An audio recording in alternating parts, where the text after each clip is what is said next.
Dark Empire 2 is exactly what its title would indicate. It is a direct sequel to Dark Empire, once again written by Tom Veitch and illustrated by Cam Kennedy. In the grand scheme of the entirety of the expanded universe, Dark Empire 2 and its sequel Empire's End don't really serve much purpose. The entirety of this trilogy could have been condensed into a single volume and not lost anything of substance, which is a common critique of many of the EU trilogies. Much of what we're going to see will seem to be a retread of what we covered in our discussion of Dark Empire. Still, there are some momentous events covered here, so let's dive in. The cloned Emperor is dead, as is Operation Shadowhand. The Empire is in retreat and the galaxy has fallen into a period of relative peace. The Rebel Alliance, still reeling from the Imperial resurgence, is attempting to regroup. Luke Skywalker, still attempting to rebuild himself after his fall to the dark side and his time spent enthralled to the Emperor, is hoping to reestablish the Jedi Order.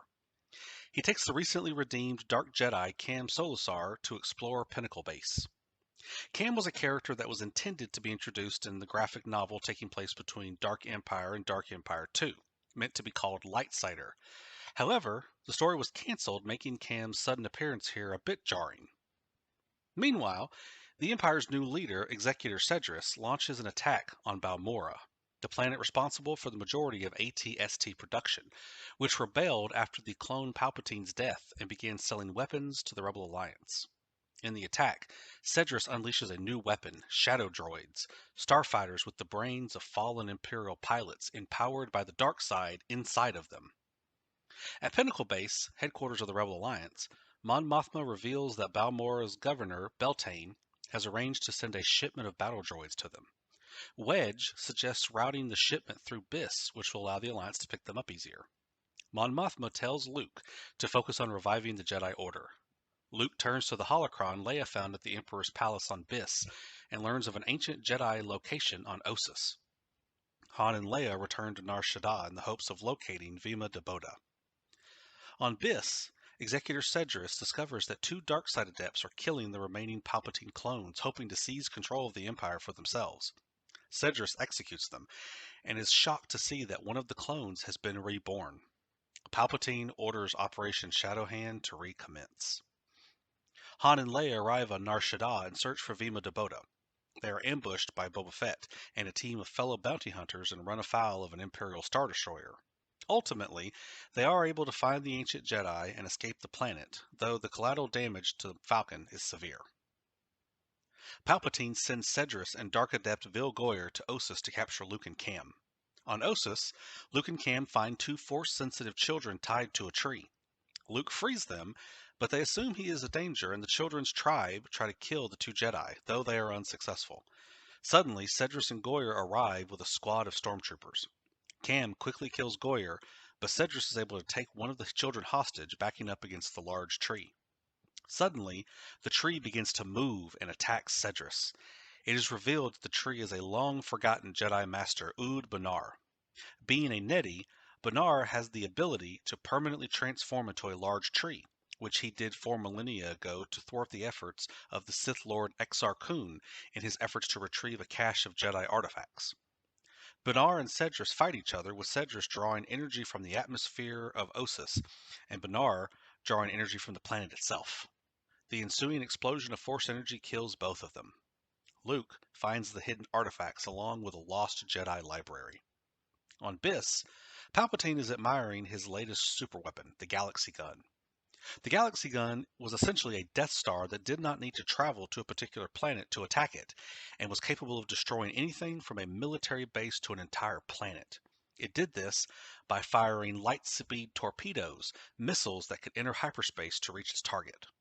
He receives word of Cedrus's and Goyer's death, and replaces them with Ekru Nist and Tedrin Shah, imbuing them with dark side powers. A shipment of war droids arrives at Biss. Suddenly, a rebel commando team with Lando Calrissian at its head emerges from the shipment and assaults the Emperor's citadel. Their initial assault is successful as the citadel's defenses fall to the might of the war droids.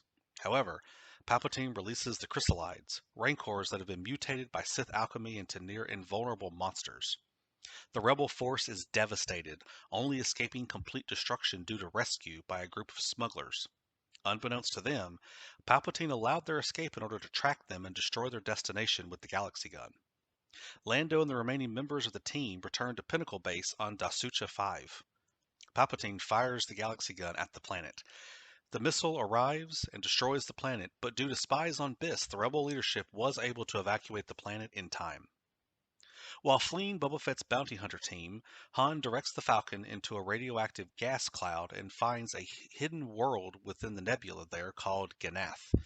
They land and meet the planet's ruler, a Jedi Knight named Impetagios Brand. He learns of what has occurred in the galaxy since his exile on Ganath and helps repair the Falcon. He decides to accompany them. The Falcon escapes and defeats Slave One. Han and Leia travel to New Alderaan, where Luke and his potential Jedi have gathered. He explains to them about a forgotten Jedi technique called battle meditation, which allows a Jedi to impact the outcome of a battle by strengthening the resolve of one side and diminishing it on the other, as well as adding efficiency to the actions of one side. That night, 3 dark side adepts moved to kidnap Jason and Jaina. Cam, Bran, and Rafe Yasana, one of the children from Ossus, intervene and stop the kidnapping. A force of AT-AT suddenly attacked the settlement. Han suddenly arrives with a small force and destroys the Imperial walkers and evacuates the others to a space station above Nespis 7. There, Anakin Solo is born. This story is not very good. Once again, like with many other EU properties, there are some really cool parts to this story, like the Lost Jedi Enclave on Ossus and the callback to Ood Banar from the Tales of the Jedi stories and Luke's gathering of potential Jedi to rebuild the Order. We'll actually get more of Ood Banar before he became a large tree whenever we get to that part of the story in our review of the Ancient Republic Expanded Universe stories. However, none of that can overcome the significant issues this book has. The story is badly structured and seems to be a series of short vignettes rather than an overarching plot, and most of those vignettes don't really serve much purpose other than giving characters something. The second return of Palpatine is treated as though it is an ominous herald of danger to come, but he ends up not doing much throughout. I did like the notion of subversion beginning to pop up in the Dark Empire, with the Dark Adepts attempting to destroy Palpatine's clone bodies. This will come into play again in the final installment. The problems that the first installment had still persist in this one. The heroes are still referred to as the Rebel Alliance. The Emperor has returned again. There's another superweapon. The events of the story don't seem to quite fit in with the rest of the expanded universe. It's called Dark Empire 2, and that is exactly what it is, a second Dark Empire. While there are some interesting things that happen, some of which that will impact the future of the expanded universe, like the birth of Anakin Solo, these events could have easily been slotted into Dark Empire and lost nothing. This is simply a story that did not need to be made. We will conclude the Empire trilogy next time and formally close out the Resurgent Empire era with Empire's End. The final clone of Palpatine is out there, but his health is fading fast. What do you think about the decision to bring Palpatine back as a clone? Let me know down below. Thanks for watching.